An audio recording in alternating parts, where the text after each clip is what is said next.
Good morning everyone, my name is Michelle, I hope you're doing well. Welcome to another video. It is Wednesday morning the 4th of June. And yes, I'm real. In this video we're going to continue the discussion into the disappearance of two Nova Scotian siblings, 6-year-old Lilly and 4-year-old Jack Sullivan from Lanstown Station. And in this video I'm going to address some comments and one particular theory that a lot of you seem to have. So, that's the question. Let's go.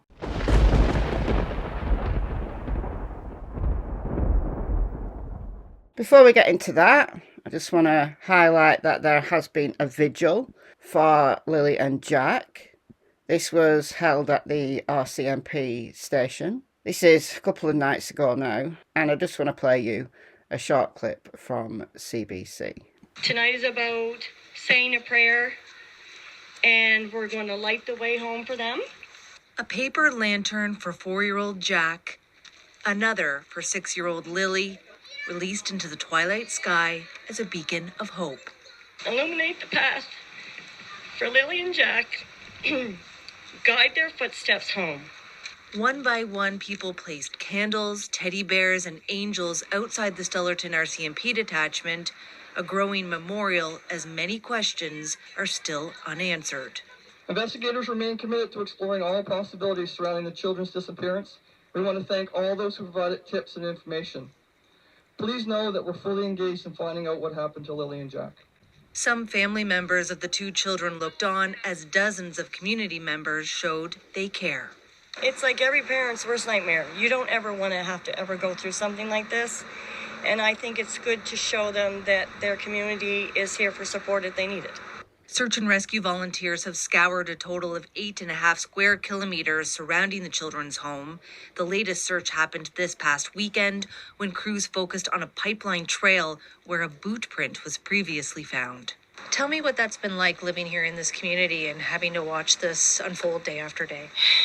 It's hard because with Facebook, you're on Facebook every morning, check and see if there's an update. You go to the RCMP site to see if there's an update. And then you hear about searches, and your heart just breaks every time because you pray that today will be the day that they bring them home. Yeah. Every day you think, let today be the day. I do exactly the same thing. And I'm many, many miles away in a different country, and I do the same thing. When I cover a case like this, I get really invested in it. So I check multiple times a day to see if there's an update, to see what people are saying, just anything. Just grasping at straws, because I have absolutely no idea what happened to Lilly and Jack Sullivan. I don't have one theory, and a month down the line, this is so unusual for me not to have any idea. Normally by now in a case, I've got a dominant theory that I don't necessarily stick with. Sometimes I do, but as new information comes in, I might change my mind, and that's how investigations should work. You shouldn't be married to any one theory, as I say again and again and again and again. But at least I have an idea. But in this case, it seems that, yeah, wandering away is possible, abduction's possible, foul play from someone close to the family or in the family, yeah, that's also possible. I don't have any one theory. And that's why in this case, I'm casting my net wide and I'm discussing everything because I don't know what's going to be important down the line. So when an alleged cousin of Daniel, the stepdad, comes out and speaks, I'm going to talk about that. When family members post, might be family members who don't know the children at all, I'll still cover it. If you want to consider that misinformation, that's your choice. I have been replying to some people in my comments saying that I'm spreading misinformation and to stop. I've been giving a somewhat standard response, which is this. Might change wording a little bit, but listen, I don't know. I don't know what happened to these kids. And it's deeply, deeply concerning. So any piece of information that comes out, I'm going to consider it. I mean, look, if it's really, really, really wild, then I'm not gonna. You know, anything like Bigfoot or we're beamed up by aliens, or a psychic said this and a psychic said that. Those kind of things I don't cover. Is it technically possible they were beamed up by aliens? I guess so. Is it likely though? Come on now. But where someone comes out claiming to be a family member, unless it's totally obvious that they're lying, then I'm going to consider it. So I don't consider talking about an alleged cousin misinformation. I don't know what is accurate and what isn't. And it's not always possible to verify sources. Without going to that person and giving them a DNA test and giving Daniel a DNA test and asking for their passport and their driver's license, how can you verify it? Look, if that person comes on camera and there's people in the community that know them, then I guess that's considered verification. There are people in my comments who've said, yeah, that's Logan. And yeah, she is Daniel's cousin. There are some local people who are watching. But then, I don't know they're telling the truth. How do you know they're telling the truth? I'm going to cover the stuff, whether you like it or not. Sorry.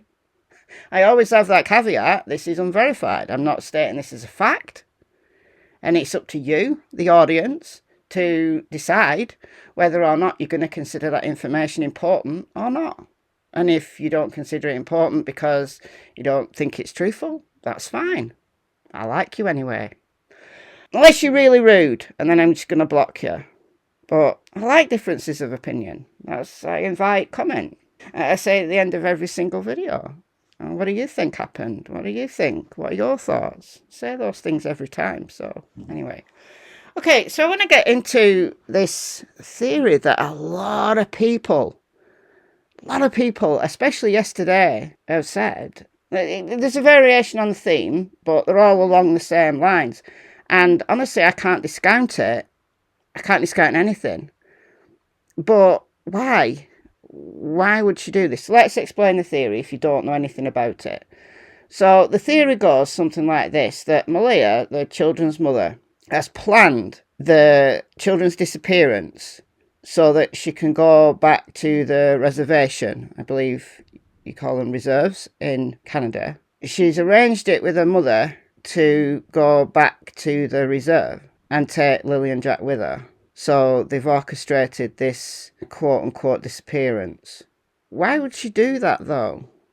If she wanted to leave Daniel and go back to the reserve, we believe she's with her mother. Is she on the reserve, though, or not? I don't know. Maybe. I don't know. But why would she do this? Why would she orchestrate something that would put her in legal jeopardy? Maybe. Possibly. Lying to the cops, at the very least. You know, they've put out a massive effort looking for these children. If it turned out that she lied the whole time and the children are safe and they're with her, that's pretty shocking. It'd be pretty disgusting. But why would she do it? I just genuinely don't understand why would she do it, because Lilly and Jack are not Daniel's. He has no parental rights. They're not married, so he has no parental rights over Lilly and Jack. So if she wanted to leave, wouldn't she just leave? And you might say, well, he does have parental rights over Meadow. Yeah, okay. But if she left and made up some story about domestic violence, then he's on shaky ground. She could say, well, he's not physically abusive, but he's mentally abusive. No one could prove or disprove it. I just think it's something that, while technically possible, I just don't understand why she would do that in those circumstances. Another theory related to that, which I do find intriguing, is that the grandma planned it. So Malia's mother planned it to get Malia away and to control Malia. So she took the children, and then she comes on May the 3rd and whispers to Malia that the children are safe, and Malia goes with her. Again, I don't know. I can't discount it, though. This is the thing. This is why I'm discussing it. I can't discount anything. We just don't have enough information at the moment to discount anything. But look, I don't think the people from the reserve, if they knew Lilly and Jack were there, I honestly don't think they would hide them, would they? I mean, what would the motive be for them? Just general people on the reserve to keep the secret. So Lilly and Jack would have to be hidden away wherever they were. But in a case that's a month old and there's literally nothing, it's absolutely heartbreaking. I can't imagine how people in the local community feel. I can't imagine how the family feels, those of them that have absolutely nothing to do with the children's disappearance. And that might be all of them, for all we know. Daniel went to the Vigil. Malia didn't. None of Malia's side of the family went there. People are questioning why she didn't go, being the biological parent. Other people, probably rightly, have said she's not going to go because of the negative, nasty comments on social media. Some people are saying that she's had death threats. I mean, look, don't do that, guys. Don't do that. Look, if she's responsible, it'll all come out in the wash. Yes, talk about the possibility, but don't go real life. That's just out of order. Don't go real life on anybody. If she's guilty, she'll get found out sooner or later. Then let the cops deal with that. But don't go real life. That's just out of order. It's wrong. Don't do it. But Daniel has had a whole ton of negative comments on social media. People being nasty about him. You know, he's a stepdad. He's no blood relative. And statistically, step-parents are more likely to commit acts of violence against children than the biological parents. But that's not always true, is it? How many cases can we name where bio parents abuse and murder their children? There's been one, 3 little girls, planned visitation, have been found dead, and their dad is gone. Why? On a planned visitation. Why? And then you've got those who murder their kids and then lie about it, like Lilani Simon. There's so many. Well, there's many, many, many thousands of bio parents across the globe that abuse their kids. It doesn't ever get as serious as killing them, but they abuse their kids. Yes, some step-parents do, but there's some fantastic step-parents out there.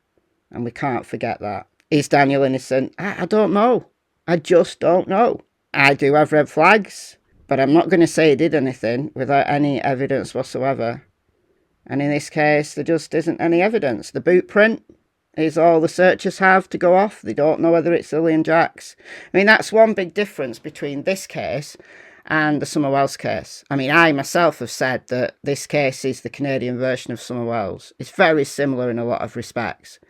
Then 5-year-old Summer Wells just disappeared from outside of her home on the afternoon of June 15th, 2021. And yes, in a few days' time, it will be 4 years for Summer Wells. Her parents have been controversial. The case has had a lot of attention. It's all died down since Don Wells stopped coming on the internet at night, being drunk and having a poop on camera. And oh, dear God, do you remember all that? Dear God. But there is some potential evidence in the Summer Wells case. I've talked about the footprints a lot, and you had to be really deep in the case in the early days to know about the footprints. And one neighbour who used to live here, he doesn't live there anymore, reported on social media. So again, this is social media report, but we do have something to back this up. On June 19th, which was the Saturday, so 4 days after Summer disappeared, a search dog alerted on a child-sized bare footprint, and we believe that Summer was barefooted when she went missing. And then there was another footprint found here on Mary Sexton's land. And there's been numerous scent alerts talked about as well. But we do know that something went down in this vicinity on the 19th, because there was an all-night search, 19th into the 20th. And although the TBI have never confirmed that it's because of the footprints, they just said that they were following up on a lead. You know, the locals know the reason for that all-night search was because footprints were found that they believe were Summer's. Dave Rader from EquiSearch, very well-respected organisation, discussed that all-night search and the theory that the searchers had that night. Talked about it numerous times in my Summer Wells videos. Go and check out my Summer Wells playlist. I've got hundreds, literally hundreds of videos about Summer Wells, some of them about the footprints. But in Lilly and Jack's case, that boot print, there's no scent associated with it. So it could be anybody's. Could be Lilly or Jack's and an old footprint if Daniel walked round the woods with them. You know, this gas pipeline, is that a trail there so you can walk down it? just don't know. There's just nothing. So I'm going to continue covering the case like I'm doing now. So if you like it, great. Thank you for watching my videos. If you've not yet subscribed and you like my videos, please do. I'm trying to get to 100,000 subscribers by the end of this year, and I think it's doable. Got about 12k to go. So if you like my videos, you've been watching a few of them, then please do subscribe. It's free, completely free. Just click the subscribe button, that's all you need to do. And if you don't like the way I do videos, then no one's asking you to watch, are they? But subscribe anyway, why not? Let me know your thoughts in the comments, and I'll see you in the next video. Bye guys.